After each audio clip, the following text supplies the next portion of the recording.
Here we go. Here I am in your life. Here you are in mine. Yes, we have a sweet life.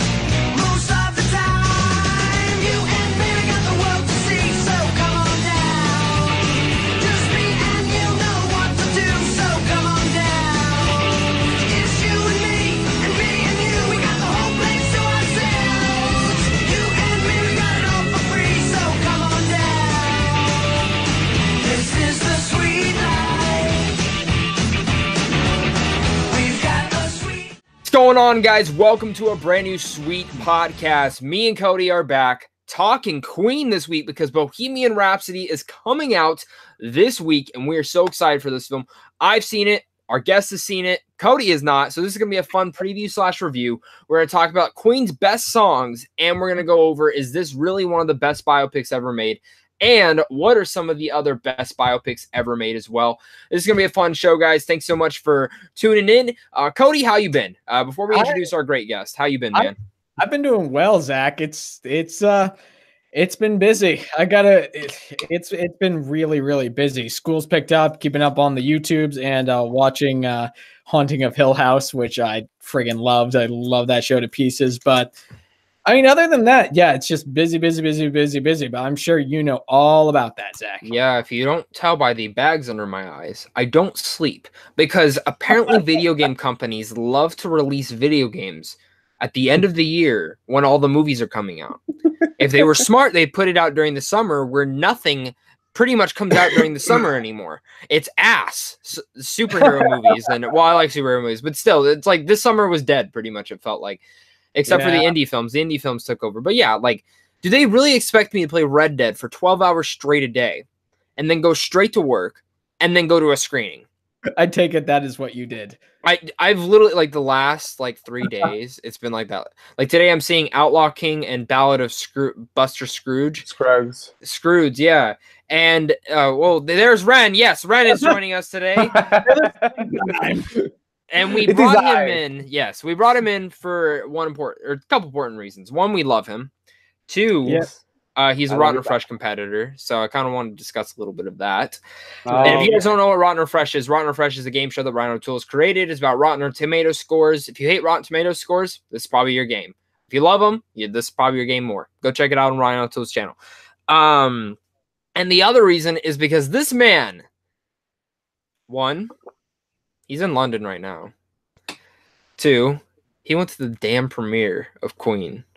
Yeah. 3, this motherfucker met Edgar Wright. Met the motherfucking Edgar Wright. So this was my question I wanted to talk to you, man. Tell us about the premiere. Okay, so the premiere was fucking amazing. It had they occupied like half of the city of Wembley because it was in this big ass arena right next to Wembley Stadium, where Queen performed a lot, especially Live Aid.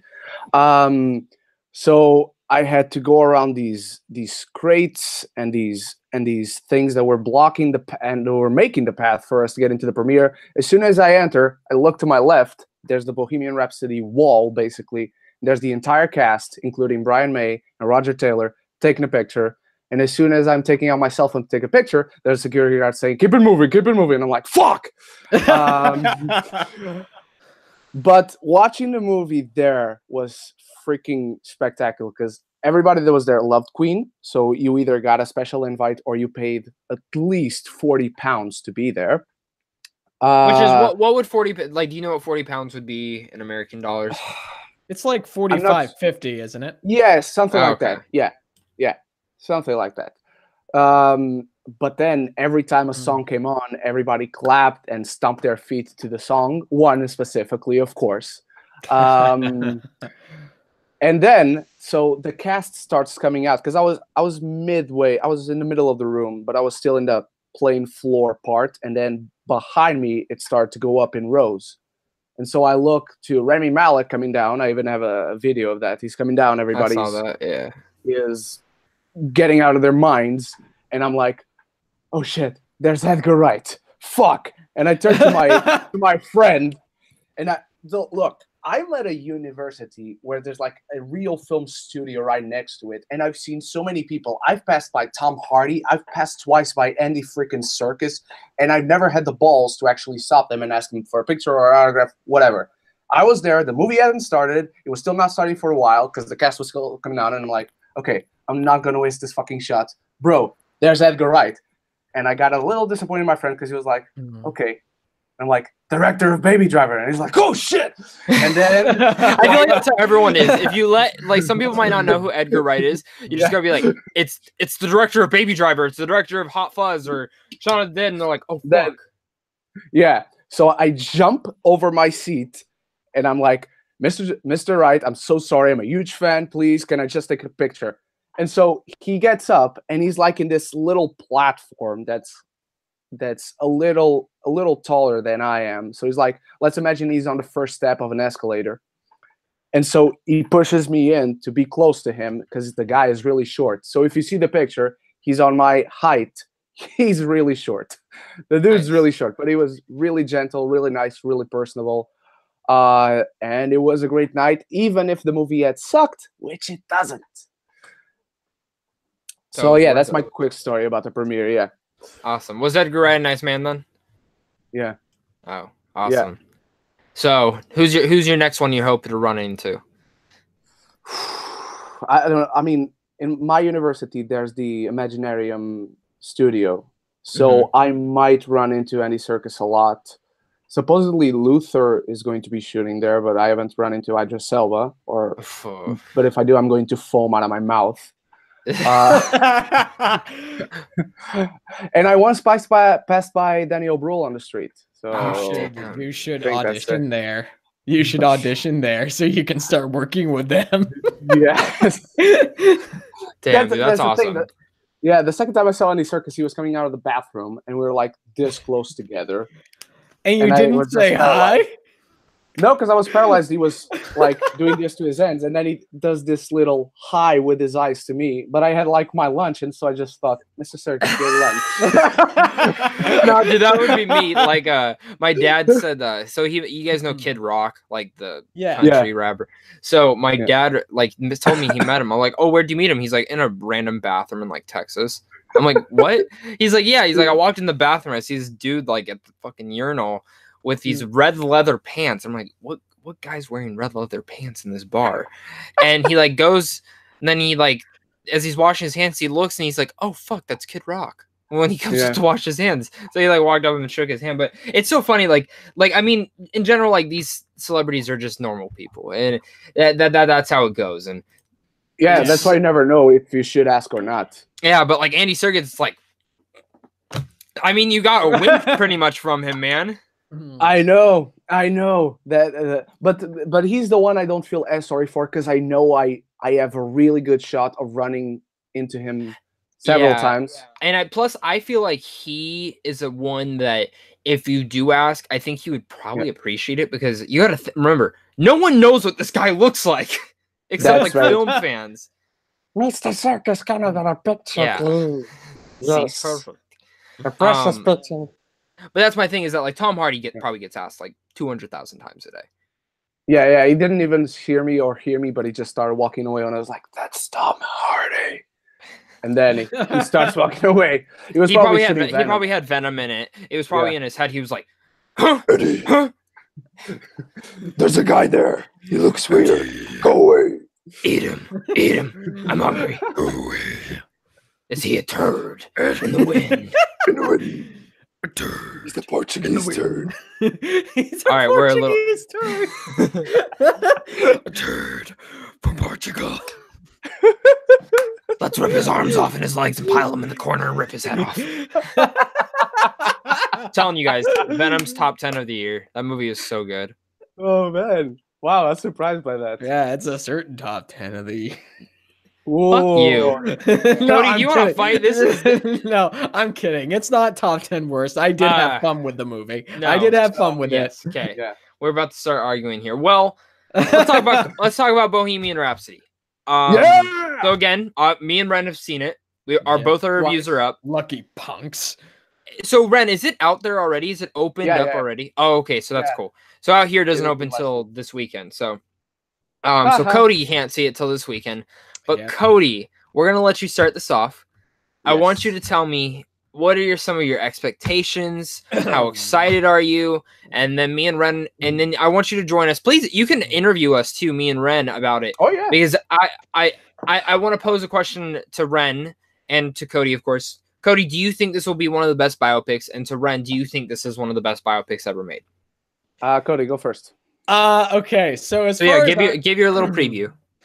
Well, if I'm gonna say biopic, if it's an overall Queen biopic, no, I don't think it'll be one of the best biopics ever made. As far as a Freddie Mercury biopic, yes, I think it will be one of the best character study biopics that we've gotten in a while, probably since The Imitation Game, which I loved it just because it was very, very Alan Turing focused. And from what I've been hearing, Bohemian Rhapsody is essentially Freddie Mercury focused. It's a love letter to Freddie Mercury. So what I'm expecting from it is that obviously the great music and Queen the band and their rise to stardom. I'm very much excited for that.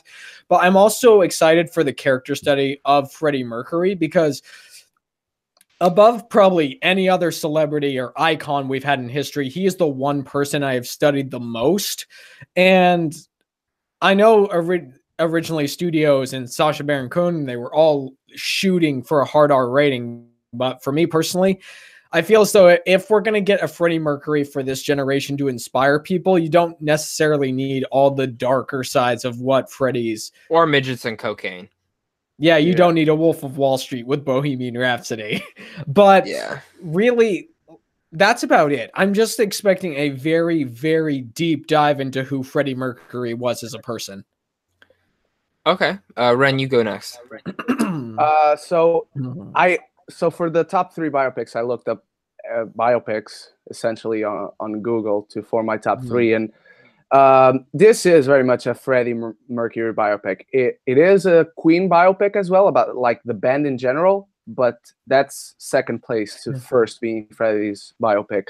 And I think in the top 10 it would be, at least in mine. Looking at the biopics I researched, it will be in my top 10 biopics because, to me, I talked about this in my review. Basically, my musical education began with Queen. My father raised me on Queen.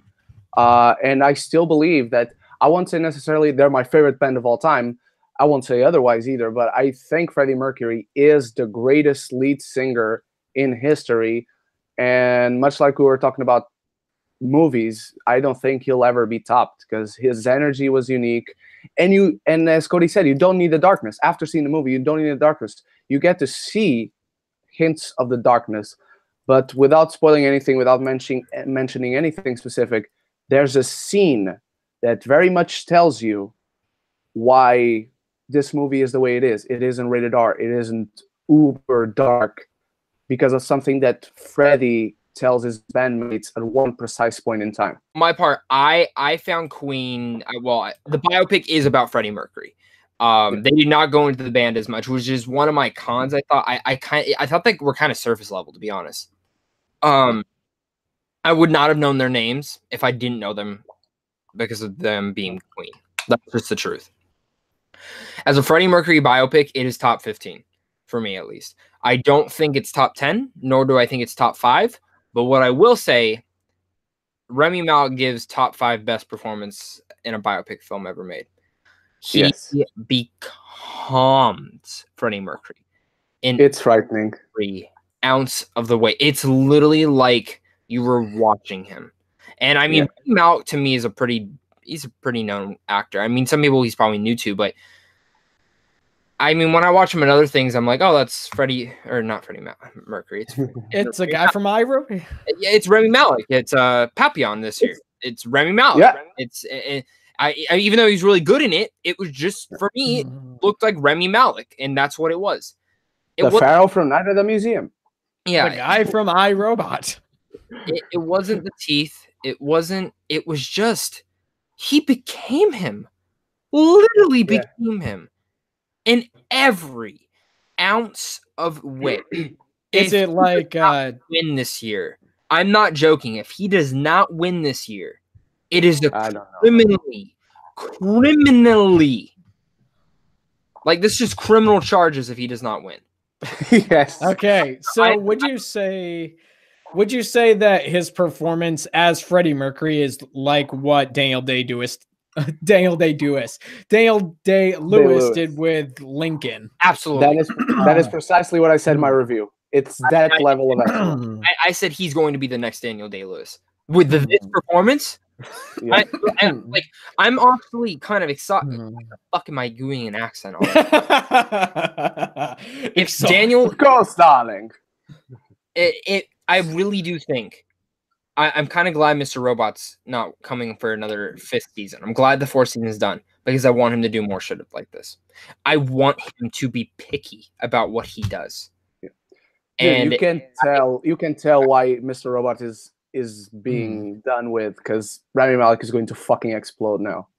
Oh, at 100%. Women, he's gonna be next Timothy Chalamet. Like, I mean, not like that. You know what I mean? Like, Timothy Chalamet. No, you know what he's going to be? He's going to be the Freddie Mercury of the acting world, because women with Freddie Mercury had that exact same reaction back in the day. Yes. And I found Bohemian Rhapsody was a coming of age story for a man trying to find himself in the world. And I just thought it was brilliant. Like, yeah, there's no cocaine and midgets. There's no didn't put in there, but it wasn't needed, in my opinion. Like, it didn't feel like it was missing. I felt like I got to know the guy. And they do go pretty dark with Rami Malek, to be honest. They do, or Freddie Mercury. They do go pretty dark with it. The only thing that I do think has the reason the movie is not perfect at all, and I do actually see I understand why critics are shitting on it. One, it's at cliche at times. But I think one of the biggest things, and this was for me personally, I felt like the first act was really choppy. I felt like it rushed through a lot of the stuff of you getting to know his family, of you getting to know the bandmates a little more, to care about them. And again, I get it. It's a Freddie Mercury biopic. And I don't know if you felt this way, Ren, but I felt like it was choppy in the beginning. And it didn't settle down for me until they were finally like making Bohemian Rhapsody. Yeah, at the farm. Yeah, and farms finally slowed down and took its time. And I know there was issues with Bryan Singer's director and stuff. Yeah. Was Bryan Singer's name even in the opening credits? I did not see his name. Yes, it was. He's the only one who gets credit. Okay. He's like the last name before the actual title comes in when he gets up and you see his back. Okay, because I did not even I don't know if I was just not paying attention, but I saw it, but I was looking for it. I was like, when is he gonna come up? Bryan Singer, come on. It's not been up there that much, but I mean, I don't think the director is strong for the movie. I think the performance, energy. Like, if Rami Malek would have not been this good, I really don't think we would be saying the same thing about this biopic. No, I don't think so, but I think it works. Like you said, to you, the first act was choppy. To me, it didn't feel that way because I felt from the beginning, from that first scene at Heathrow Airport, that this was from Freddie's point of view. Mm-hmm. And because of that, every moment that you think that it might feel like the movie is looking over or passing through just very quickly to get the important stuff, to me, it feels like that's who Freddie as the man would remember looking back on his life. I agree with that. I think it just kind of depends. I'm sure if I rewatch it again, knowing how it's going to be, I think the film could have been longer, to be honest. The 2 hour and 15-minute runtime went like that. And I felt like 20 minutes would have added a lot more to Freddie Mercury's story. Change runtimes to Suspiria. Yeah. No. Can I say this one thing, though? I can't believe, and this is a funny thing, I get to mention my review. So when me and my friend went to go see this movie, we were watching it, and when they're talking about making Bohemian Rhapsody and making it an opera, there's a person in this scene. It's not a spoiler because you know they're in the movie it's in the opening credits. They say who's in the movie. But Okay. Cody, take out your headphones if you don't want to know. Okay. So we're sitting here, and if you guys don't want to, I mean, it's widely known he's in the movie, and Cody probably even knows too. But Okay. you know where I'm going with this way. Okay. When he's sitting in there, I'm like, who the hell is this actor? And then he starts yelling, and my mom hits me, and she's like, "Do you know who this is?" And I start thinking, and she goes, "I'm an ogre." And I'm like, Mike Myers. I literally yelled at the theater. I'm like, oh my god, this is Mike Myers. Oh my god. And that was just great. He was good in it. I wanted more of him. Yeah. I love that scene. He's basically shitting all over Bohemian Rhapsody. And it's fucking hilarious. Because at that point, you just want to hear the song because you know how they're going to integrate the songs in the...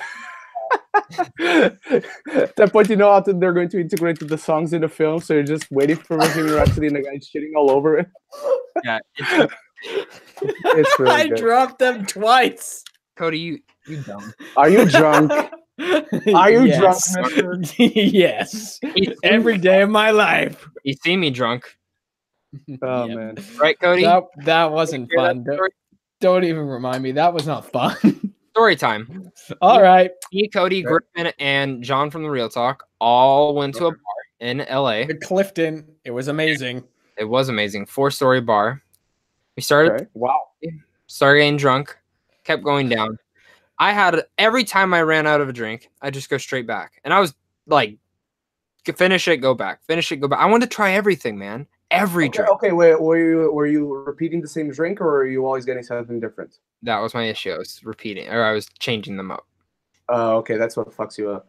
Yeah. So then when we got to the bottom floor, I was gone, and I had to throw up everywhere. Great.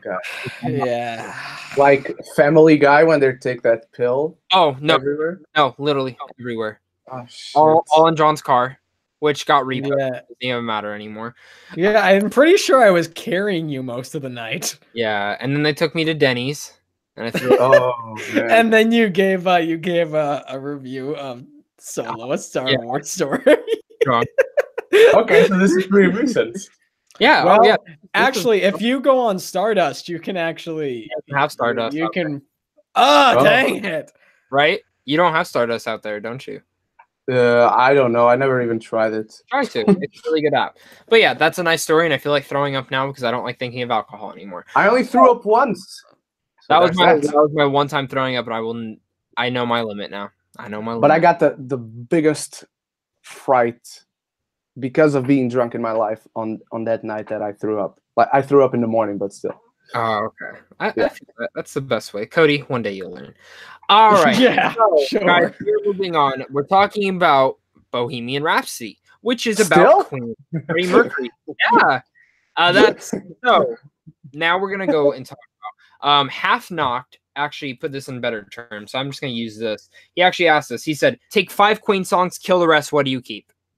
Oh, fuck you. So that's easy for me. Yeah. So how we're gonna do this? We're gonna go through our 5, our 4, our 3, our 2, and 1. So, Ben, you being our guest, you're gonna start us at number 5.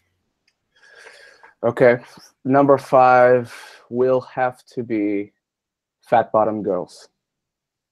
Ah, that's a good one. That's a good one. I'm picking that one. Okay, so I fucking love this song. It's one of those songs that when you stop listening to it for a while, you kind of lose the appreciation for it. But then you pop it back in. It's just like, oh yeah, I fucking love this song. It's fucking amazing. It's one of those songs that is essential Queen to me. And from this number 5 on, it's going to get more like that. But yeah, if I'm going to put something at number 5, this one has got to be it. Yeah. All right. Not changing my mind. All right. For me, number 5 for me is Someone to Love. I freaking love this song. In fact, I've been on a Queen bender since it's coming out this week. Get even worse. It's like the beginning of the movie. But yeah, Someone to Love was and it has always been, it was one of the first songs from Queen I remember ever listening to, and it still is one of my all-time favorites. It's so great, especially since, as far as Freddie Mercury is concerned in his life, it was kind of a theme for a good majority of his life while he was trying to find himself. Yeah. Well, my number 5 might be just that same thing. It is Wait, what? Nice. my number 5 too. I Nice. movie or not this movie. Well, I love I really like this song. And it's just, I don't know, the lyrics, everything. I there's so much to that song I just love. Ren, number 4. Okay, so number 4 is going to be, I think, probably one of the greatest anthems of all time. And do it with me.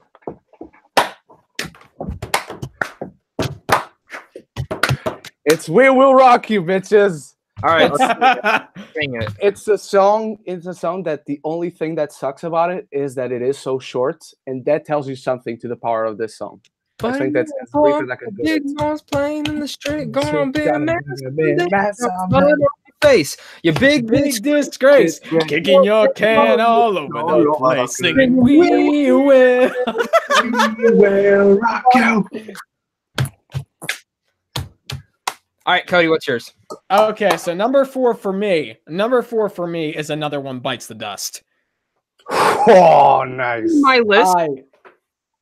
I once again, as a creative person who likes to make material and has dreams of going big one day, this song not only speaks to me, but it definitely applies to who Queen was as a person. As one of the most revolutionary bands, if not the most revolutionary band out there, it's an incredibly addictive song. I say in the movie when this plays with the bass, I loved it when they introduced the song.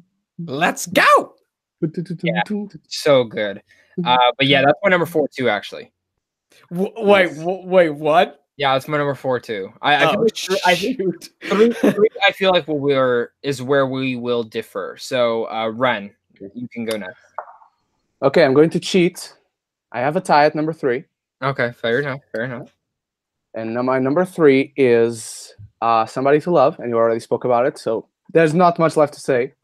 And my other number 3 is a song that not only showcases what a fucking belting voice and incomparable voice Freddie has, but it also shows you, around the time this song was created, how nobody else should be able to sing this good is The Show Must Go On. Yes, great picks. The dude could not walk when he sang this song. He was on wheelchair when he sang this song. That's not fucking fair. Nobody should sing like that when on a wheelchair. We all bow down to the rock god. Yeah, yes, I totally agree. Cody, what's your number 3? And if you have the same one as me, I was on the fence about which one this was going to be, but number 3 for me is We Are the Champions. Okay, yeah, we changed. Nice. No, once again, just because a lot of the songs that Queen created, I personally love, because as we all attest to being creative people on the internet, or just creative people in general, it really is a song that speaks to creators who are trying to accomplish something big. And it's a song that speaks to Queen. It's a song that speaks to me. And it's a song that I have on repeat in my car quite a bit. So there is that. What about you, Zach? What's your number 3? Controversial pick. Bohemian Rhapsody is my number 3. Nice. Okay. We're not over controversy. Song, but I'll be honest, I never, I'll jam out to it here and there, but I never want to listen to it all.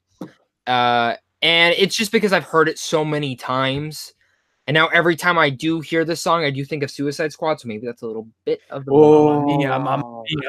I mean, this song's great. You jam out into the car, but my 2 picks are the ones that I always jam out to in the car every single day, and so that's why it's at my number 3.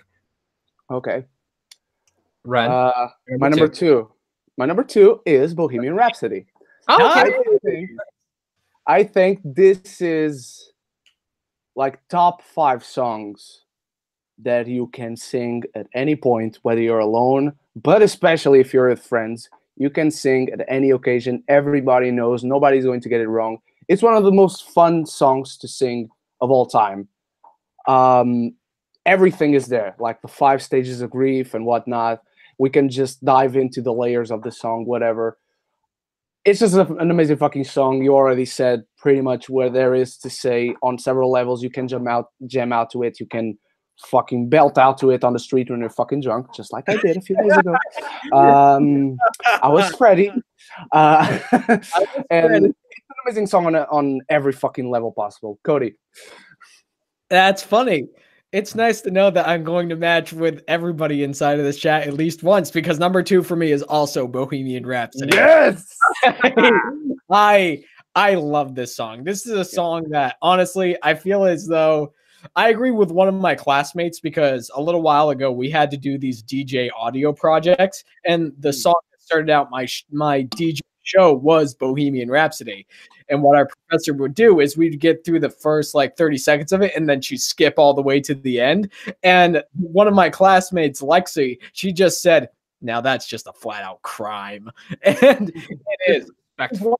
This is one of those songs that I had to listen from beginning to end, because it's not only a great song, it not only shows great mock opera, it's a song that has fantastic guitar riffs, fantastic piano, and it tells a story like all Queen songs do. And it's just, have you guys seen the YouTube short film? I think it's by Digital Corridor, but they actually took the whole song and made a whole short film to it, and all the dialogue in the film is the lyrics to the song.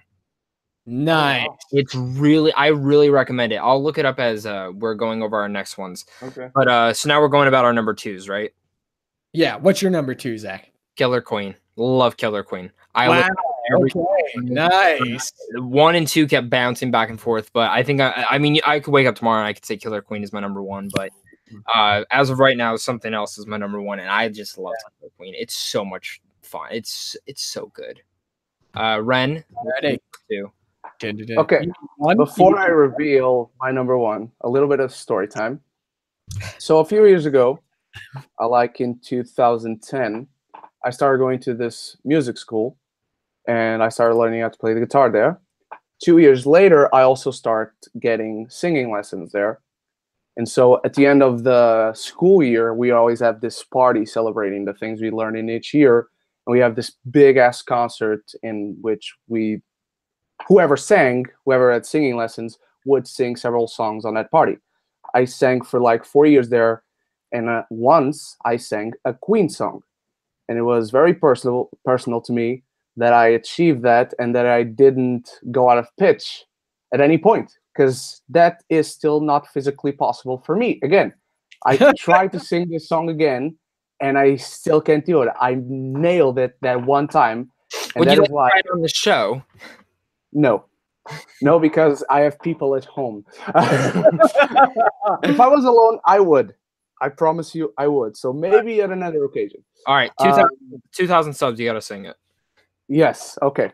Fine. When I get my new guitar here, which is going to be called Shibalba, thanks to Cody. So my number 1 Queen song is, and probably will always be, "I Want It All." Yes. That's Nice. Nice. I fucking adore this song. It's so good. It's so freaking good. It's bloody brilliant. It's bloody brilliant, darling. Bloody brilliant, darling. You know, it's all the same. Cody, please. Cody, please, what is your number 1, my darling? Okay. What is your number 1? Number 1, the song I listen to every single day. All right. Is the song that we started out this show with. All right. Nah. Yeah. We Will Rock You. I frigging love this song. And for one thing, one of my favorite, I've already talked about this when it comes to Blade Runner 2049. The fact is, it's not only a great rock song, it's a song that delves into 3 stages of life: when you're a little kid, when you're in your early 20s, and when you're an old man. And the way Freddie Mercury The way that this song not only is a great song, but knowing the history of Queen, why they wanted to create it, how they got started with it, and how they created it, it's just one of the best songs ever made. It's so influential because it gets everybody involved. It's a song that unites everybody. Everybody loves it. And so We Will Rock You is my number one. What about you, Zach? I have no idea what he's gonna pick. My favorite Queen song. My number one Queen song. Oh, please don't be that one. This crazy little thing called Love. Oh, Love. Oh, okay, nice. I love the way that it opens up with the guitar in the beginning and just the way it goes. And also, fuck to the guy who just commented on my review of this film. Freddie was bi, not gay. Dude. I'm pretty sure he was gay. 100% gay. You leave Lucy Boynton for men, you're gay. Yeah. But yeah, this is my favorite song. The lyrics hit me. I love it. It's the song I jam out to every single morning when I wake up. Like I have a couple songs every time I wake up I listen to. It's Sexual Healing by Marvin Gaye. It's a song, and it's Hold Around and Hold Around and Fell in Love. This is the true story, folks. This is the true story. And then the last song I listen to every morning is Sexual Healing in the Morning, guys. Is Wham. Is Wham.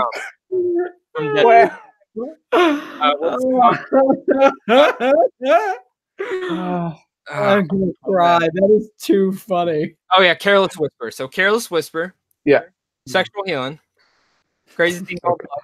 No love. Fold Around. Okay. Love. The 4 songs that I wake up to every single morning. Not just joking. I wake up, I turn those on, and I get up and go.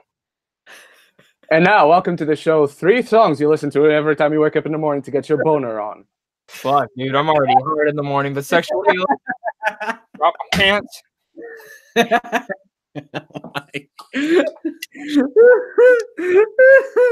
I thought I was weird for listening to rock out songs. Like my fucking alarm clock is music from Dragon Ball Super when Goku goes Ultra Instinct. Guys, do you know what my ringtone is?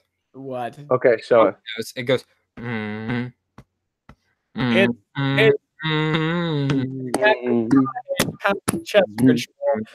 he goes into an audition. I gotcha. Yeah. So with this going, it's time to move on to our last subject, and it is the top 5 best biopics ever made. We all have honorable mentions.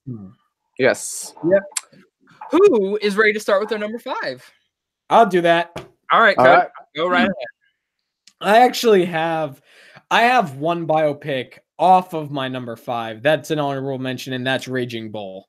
That's I have a Raging Bull every morning. When you're listening to your sexual healing. Okay, so number 5 for me is The King's Speech. The King's Speech. Can I be honest, real fast? Yes, I've never seen it. What? Favor. Okay, I'm fucking jealous, dude. I'm fucking jealous. I don't even own it. It's one of those movies never bought, never saw, never owned. But Do yeah, yourself a favor. I want to see it. The King's Speech, Helena Bonham Carter, Jeffrey Rush, and Colin. The legendary Helen Bonham Carter. Helen Bonham Carter. When you play the Red Queen in Alice in Wonderland, legendary. King George IV, I believe King George IV, as he has to give a speech during World War. I haven't seen the movie in a long time. All I know is great performances, a great story of friendship, and a great story of overcoming your inner demons, and it's just phenomenal. But Ren, what's your number 5? My number 5, and I fucking adore this movie. I'm just putting it at number 5. By the way, it's George VI, just confirmed. Okay, my number 5, and it's only at number 5, despite adoring this film, because it's very much in the lines of whether it's a biopic or not. And I went with Saving Mr. Banks. That's a freaking underrated movie. That's a great show. Thank you. This movie is one of the sweetest movies you'll ever see in your life.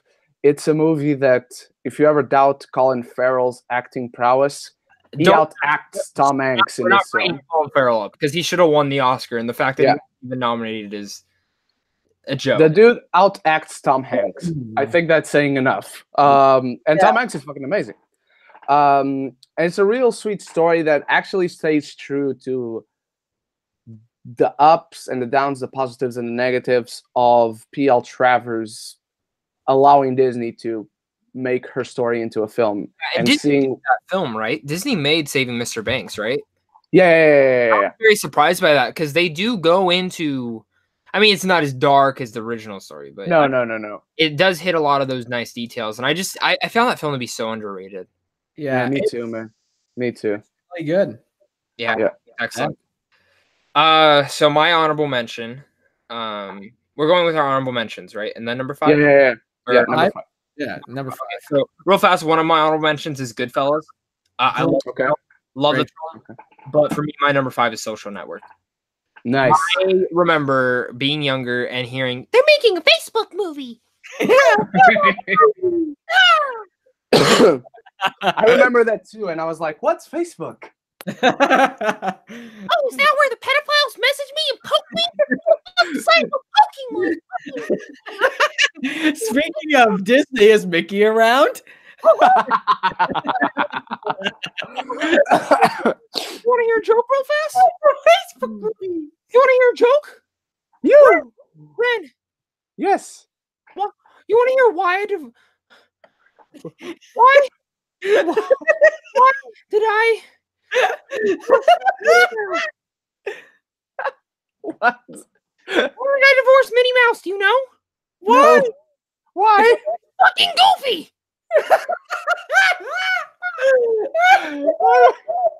Oh my god. Number 5 is Social Network. I don't know how Andrew Garfield did not win for Best Supporting Actor. I don't even think he was nominated. That was one of the best films of that year. It's easily Fincher's best film, in my opinion. The score is beautiful and amazing. It's eargasmic. It's a dark film. It's creative. It's just anyone who still has not seen this film because it's a Facebook movie and I'm gonna get poked. I should poke you in the fucking eyes if you have not seen it.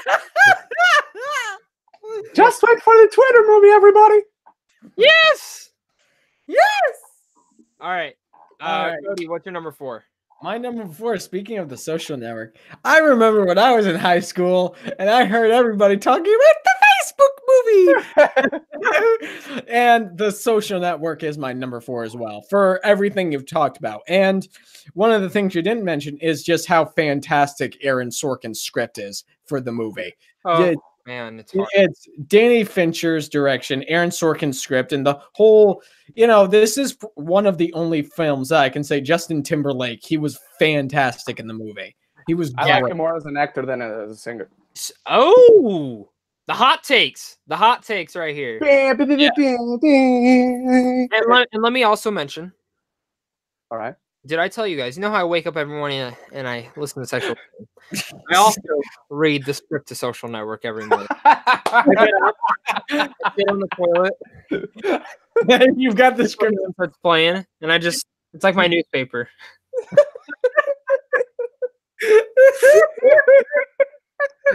Well, do you have it printed out, or is it on your cell phone or something?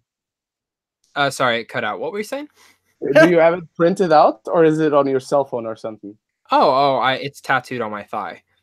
Oh, okay. He's got the entire script on his thigh. It's like the B movie. Like someone actually got the B movie all tattooed on their chest, like the whole script. That's a big thigh, man. All right. When you have a third leg, it helps. Yeah. Yeah.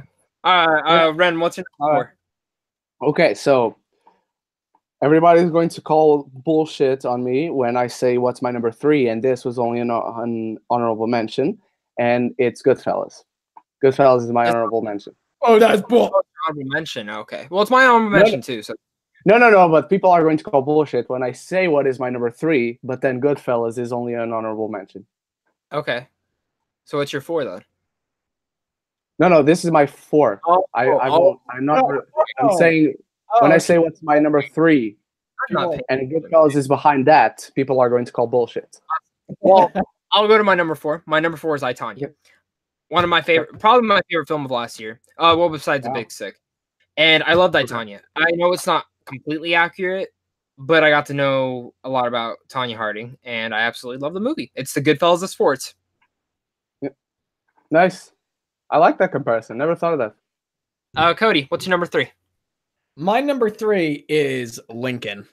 Yeah, baby.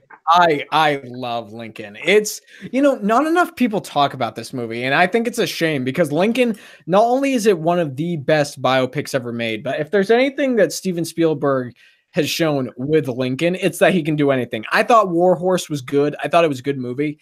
Lincoln is without a doubt one of the best biopics ever made. Daniel Lewis. I don't love the movie, but I think it carries the best performance in any film ever made. Oh, hot take. One of the best. I'm not going to deny that because any performance that Daniel Day-Lewis gives is golden. And what he did, Abraham Lincoln. Yeah, They literally got Abraham Lincoln. Abraham Lincoln came back from the dead and was on set for the entirety of the shoot. And it's not just him. The fact they had so many actors inside of the film and everyone gives a great performance. And the script is one of my favorite parts of the film. And what Spielberg managed to do with showing the last few months of Lincoln's life as he tried to pass the 13th Amendment. It's a beautifully made film. It's gorgeous. And Tommy Lee Jones, one of the best supporting actors that year. He was great. Yeah, I agree. All right. Ren, what's your number 3? Yes. My number 3, and people are going to call bullshit, and I myself admit this is biased because it stars the goddess herself. We've already mentioned this movie. Thank you, Zach. It's I, Tonya. I fucking love this film. Anyone who knows me knows I'm deeply in love with Margot Robbie, and I'm going to marry her someday. I am just 1 year younger than her. No, it's going to happen. You back off right now, friend. No, I call dibs on Wolf of Wall Street. I didn't hear you, Zach. Cody can't have everyone. Cody, he gets Margot Robbie. Even though I want to punch him in the face for this. Babies with her, I'm not going to complain. Okay, this movie is fucking amazing. She is fucking amazing. The fact that she's going into producing and she starts with this amazing film. I thought it was one of the most underrated films of last year that nobody talked about until it was a little bit too late. Hot takes, just an Oscar over Frances McDormand, 100%. I don't even know. Honestly, over all the actresses, she should have won. And and when I'm looking at all of them, I thought personally it goes Robbie, Sally, yes, McDormand, and then Ronan. I really did not I thought she should have won. I have no idea how she did not win. Same. It's bullshit. But yeah, the goddess is amazing. She just painted her hair black. So my son turned black. Wait a minute, you have a son? No, my son as in the ball of fire that shines on the sky, Cody. God damn it. If I had a son, it would be with Margot Robbie, though. So there's that. Oh, maybe one day. Maybe one day. Yes. All right, Zach. Your number 3 is a little bitty film called Walk the Line. Nice. Hot take. Never seen it. Oh, dude, you got to. It's so good. It's I know. So good. I'm sorry. Hot take. Ren, I emphasize you. I praise. I literally beg that you go. Praise you. I praise you. It is such a good movie. It is beautifully told. It's probably Joaquin Phoenix's second best performance now. Damn. It's amazing. It's so good. He literally becomes Johnny Cash. Who directed it? Because I know it's a familiar name, but it always blanks on me. I thought it would have been Milos Forman, but I don't think so. No, it's something really obvious. James Mangold. Of course. Holy smoke! Of course, see, That. Great. He wrote the I script. knew it's fucking obvious. Yeah. So Nice. awesome. Cody, what is your number 2? Now, hot take, controversial damn. because I've only seen this film once and I saw it recently. But Oh, my damn. number two film is The Wolf of Wall Street. Damn. Zach knows I only saw this film like a month or two ago. You never seen it before? No, never saw it before. And Cody knows this. Ren, I don't think you know this. Do you This is like legit true. This 100% what I'm about to say. I watch this film once a week. I used to watch it almost every day. That's how much I love this. Like I would literally put it on. Like I have it on my phone. I have it on my TV. I have it on every single thing I have. I own like 4 copies of this fucking movie. Like but yeah, I kept telling Cody that he needed to watch it. Yeah, he did. Wow. And what I can say about The Wolf of Wall Street, although I may watch it again down the road, I don't necessarily feel this is one of those biopics I don't necessarily feel the need to watch again. But what Scorsese managed to do with it, it's a 3-hour runtime that goes by like that. And everything from the performances to the script to everything going on in the film, everything is just so fantastically put together. And when you realize that like 80 to 90% of what happens in this film, no matter how crazy it seems, actually happened, it makes the movie 10 times better. Jordan Belfort actually sailed into the middle of a storm. The whole Quaalude incident, it actually happened. The Quaalude scene will never not make me cry from laughing so much. Yep. I fucking tear up in that scene. Dude, I know that like when I watch it, everyone hates watching with me because I'll just sit there and like say every single line. Oh, I thought you imitated him. Like you lay down on the floor. Can we do it right now?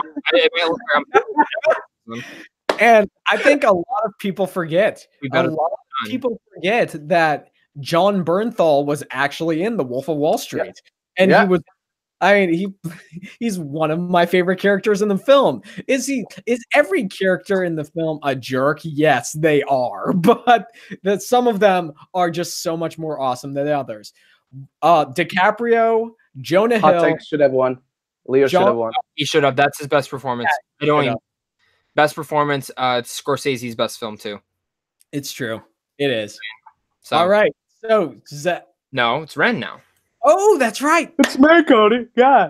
What's your number, Ren? My number 2, we've already spoken about it a little bit. It's Lincoln. Nice. Okay, great. It's also my number 2 Spielberg film of all time. It's a fucking amazing movie. I never for one fucking second felt bored, and I learned so much. Maybe because I'm not American, so I had a whole much more to learn. Did you learn that he helped the slaves? No, that I knew. Oh, for instance, I was surprised at the end when Tommy Lee Jones is married to a black woman. I didn't know that. I didn't know the character he was playing. And Daniel Day-Lewis is frighteningly good. It's also my number 2 favorite Daniel Day-Lewis performance because to me the best performance of all time from any movie is Daniel Day-Lewis as Daniel Plainview in There Will Be Blood. Okay, can you say Phantom? I'm walking out of this room because I performance never. I felt like There Will Be Blood. It really is his best performance. I mean, Phantom Thread, he gave a great performance in it, but it's one of his least. I mean, how can you say least with Day-Lewis? But it's a good performance. It's not great though. Yeah, I think it's great, but I don't think you see anything in Phantom Thread that you haven't seen before from him. I mean, it's not like his performance in Lincoln in American Gangster or Gangs of New York and not American Gangsters, but Gangs of New York and very true. There Will Be Blood. Yeah, There Will Be Blood. You ready for my number 2? Yes. Catch Me If You Can. Ooh. This is my second favorite Steven Spielberg movie. If it wasn't for Indiana Jones, this would be my number 1. I love this movie. It's so rewatchable. It has DiCaprio. It has Hanks. I think this is actually one of DiCaprio's best performances still, too. Great for him. It's just such a fun movie. I think it's underrated. I think people forget that Spielberg directed this film. I think people forget about this movie. It's a film that people should not forget about. Yeah, and one of my favorite.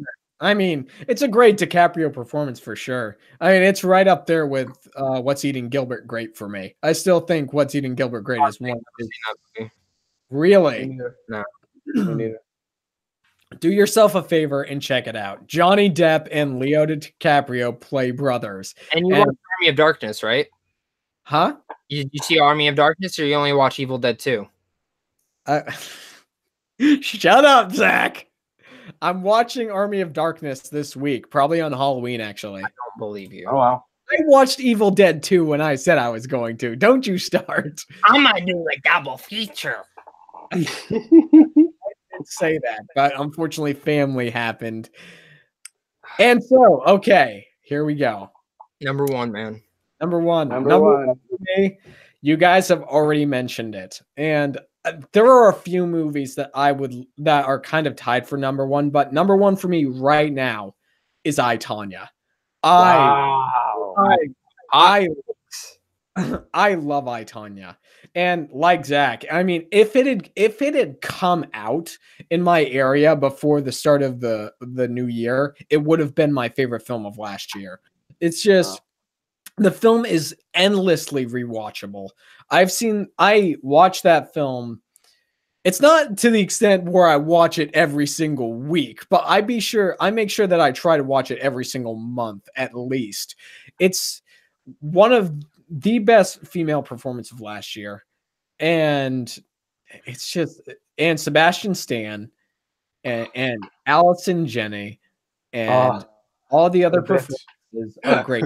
And the script. How can we forget about the masterful script of I, Tonya? And the editing. Oh, yeah. The edit. I mean, who cares if when she's on the ice, it might look like a CGI bobblehead? It doesn't matter. I think so. I thought it was good.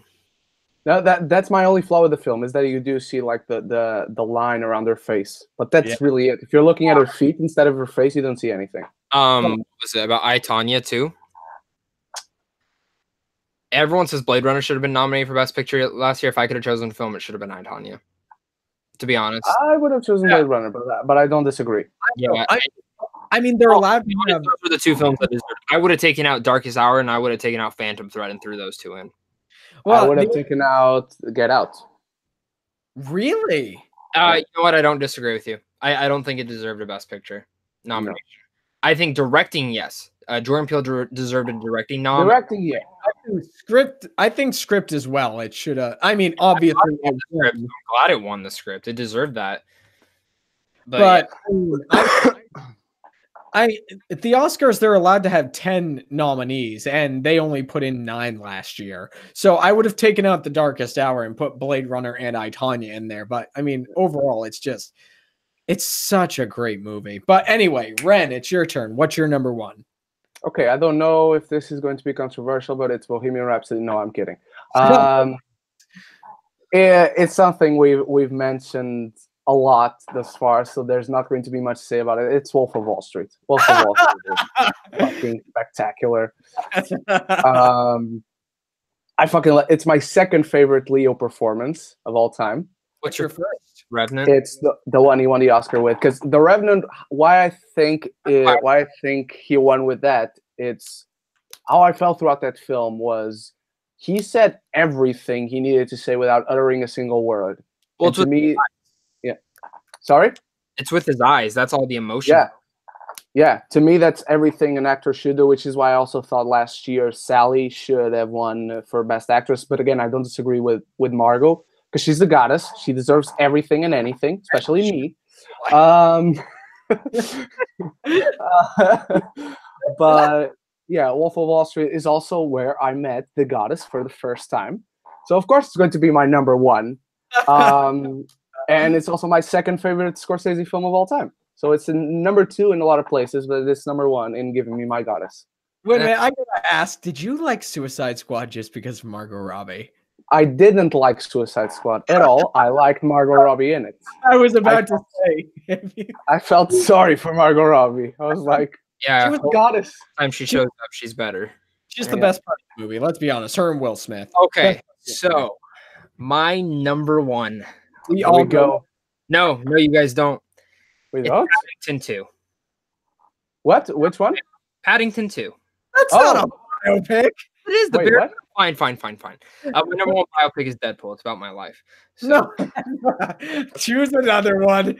That's Double not- swerve. We're going with it. I guess my favorite movie of all time that Ren just mentioned will be Wolf of Wall Street. My favorite biopic of all time. I've read the book. This is a shocking turn of events, everybody. I love this film so much. You are right. It introduced us to the goddess herself, Margot Robbie. One for it being she stood her own. Everyone was just like, "Oh, the hot blonde girl from Wolf of Wall Street." Fuck yeah, she was. When she's how's her heel up like this? Yeah. I never felt like DiCaprio as much as in that scene. No, Jonah Hill, fantastic. DiCaprio, fantastic. Scorsese, for being an old man, one of the best, probably honestly my favorite director. This man can direct with energy and passion. The film was 3 hours. You don't feel the 3 hours. It's funny. It's entertaining. It's a blast. It's one of the best films ever made. It's my favorite film. It's my favorite biopic. It's a film that will motivate the fuck out of you. Yeah. And not to do cocaine and meth and all that type of stuff. Be a better damn it. So, Man, is there something you're not telling us? No. I Wall Street. I think literally the best film ever made. Wow. I'm not even joking. I literally think this is a masterpiece. A masterpiece. I like you more than my tutor at uni right now. Good. Because the other day he told me what the best film ever made for him is. What is it? And so we were having this session about my master's project, and he just puts out this comment saying, "That's why I think Boyhood is the best film ever made." And I'm internally screaming like Leo at the Golden Globes that year. I didn't say anything. No, I think Boyhood's overrated. I think the way it was directed was cool, but yeah, I think it's overrated. I mean, literally, it's just a film that it's like, oh, we got this little section here. Let's wait 12 years. Oh, let's film it again. Let's wait another 3 years. Oh, let's film it again. I mean, it's literally just filming, stopping, waiting, filming, stopping, waiting. That's all it was. You know, the funny thing, so the daughter in there is actually the main director's daughter. Yeah. Way through, she got annoyed and didn't want to do it anymore, so he had to write her out. That's great. So but yeah. All right, guys, we have one viewer question today, and this is my favorite one.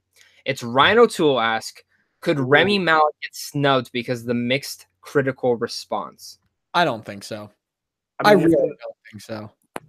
If the question is could he? Yes, he could, absolutely. If the question would be will he? I don't know. I don't know. No, but it depends on if the studio pushes the film. That's the truth. It all comes down to marketing, because that's how the Oscars is. If I, Tonya, would have gotten a bigger push, guarantee Margot Robbie would have won. Oh yeah. That's just the truth. I'm still shocked even Shape of Water didn't, or Sally didn't win for Shape of Water, because I thought that was pushed more than 3 Billboards. But that's just the truth. It's all money and pushing and advertising and for your considerations and stuff, and that's really how it goes. What studio did Bohemian Rhapsody? Do we know? It's Fox. Right? Yeah, it's so Fox. I'm hoping Fox pushes it. I mean, I don't think it should get Best Picture. I think it should just go Best Actor. Just push for Best Actor. Best Score, possibly. It's more of a soundtrack. No, yeah, it's more of soundtrack, not score. Maybe cinematography. I would say, yeah, cinematography is it's actually really beautiful. And visual effects, because the way they recreate Live Aid is wow. Yeah, so I would say visual effects, cinematography, sound mixing too. You can't forget about that. Sound mixing and all that. But I would also this is not going to happen, and I'm not going to be surprised when it does not happen, but I would nominate Lucy Boynton for Best Supporting Actress. Really? See, she was really good, but I felt like, well, actually, as of right now, I'd probably say she could get in.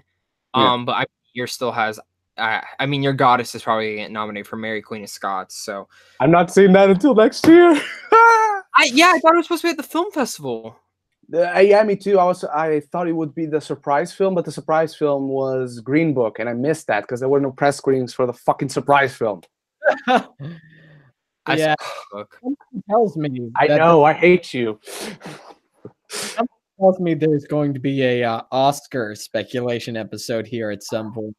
Well, I mean, Cody, we have 2 more things to fill out. Remember, we did our Oscar right now, and then we have 2 other things. We have a prediction. Oh yeah, Ooh, baby. But yeah, Bohemian Rhapsody. I think they're gonna get snubbed, but I think it will be a crime.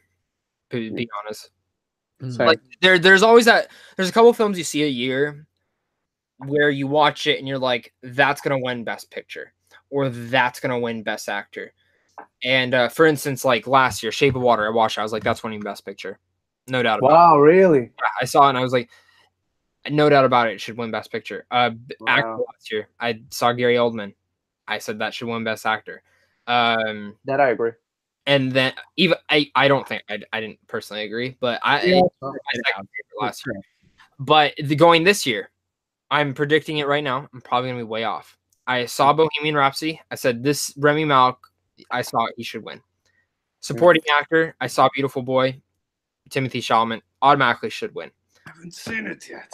Best actress. It's gonna be between Lady Gaga or Glenn Close for The Wife. The Wife was amazing. I got that on cue as well. I haven't seen it. It's her performance outstanding. What about oh yeah, because she's going to supporting. So yeah, it doesn't count. Let's get to that. Yeah. And then the last one, and this is for Best Picture. I saw this film. I tweeted it.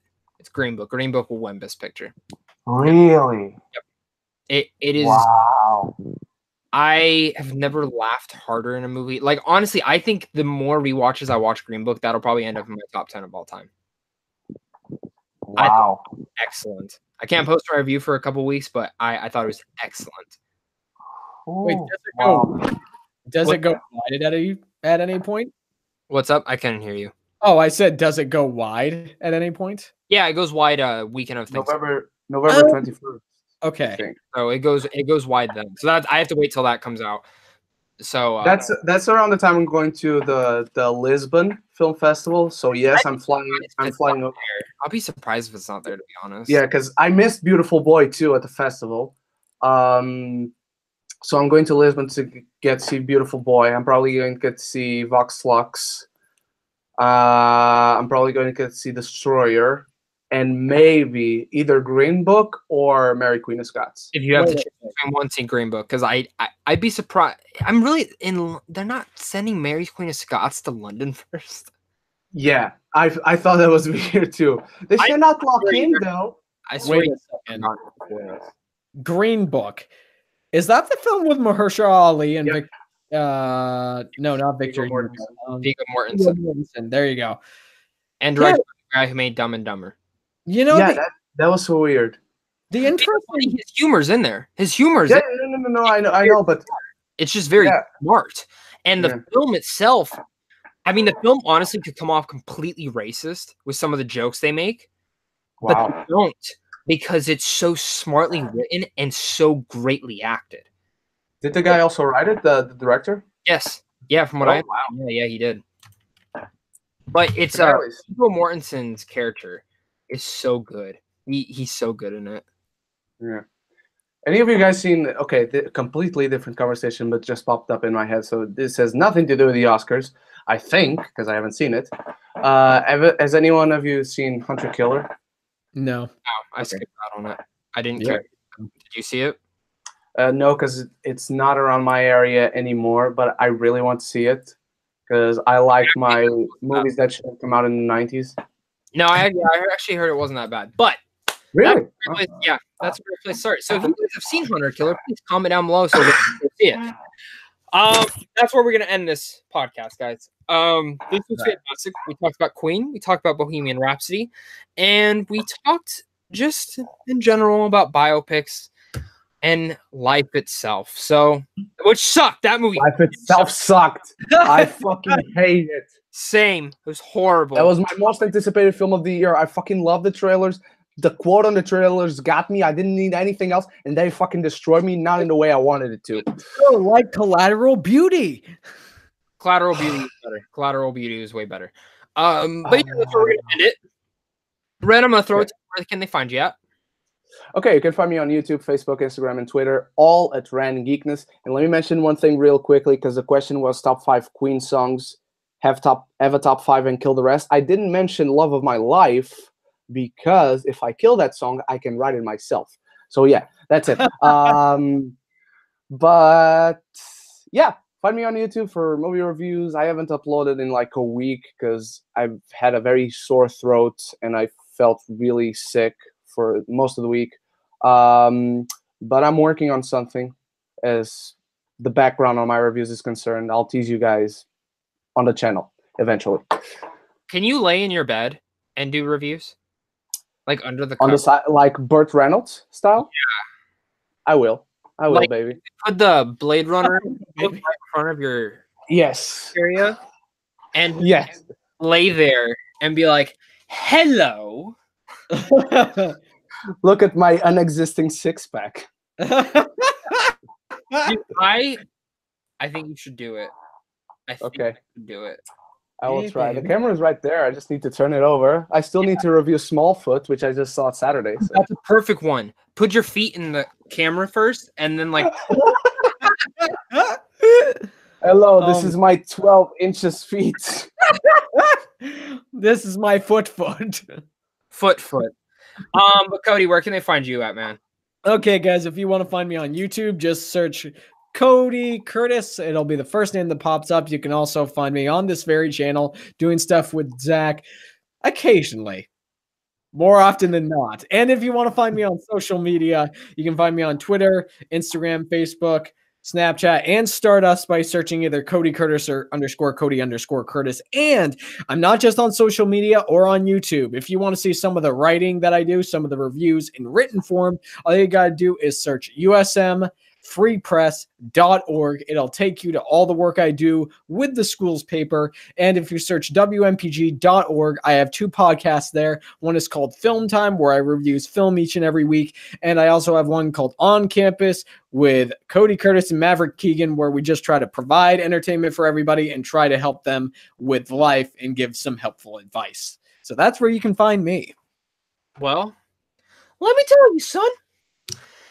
That sounds great. So make sure everyone can go and subscribe to each one of these beautiful people. They're amazing, they're gorgeous, they're everything you ever wanted to be. They're better than Disneyland itself. My name is Nick Mills. You can find me on this YouTube channel at Zach Pope. You can also find me on Twitter, Instagram, and all the other Twitter-ly things. And plus find me over at Sandwich on Films. Well, now I have to leave because Mickey, myself, have to go fuck up Goofy for fucking my wife. Have a fantastic day, and we will rock you all the way home.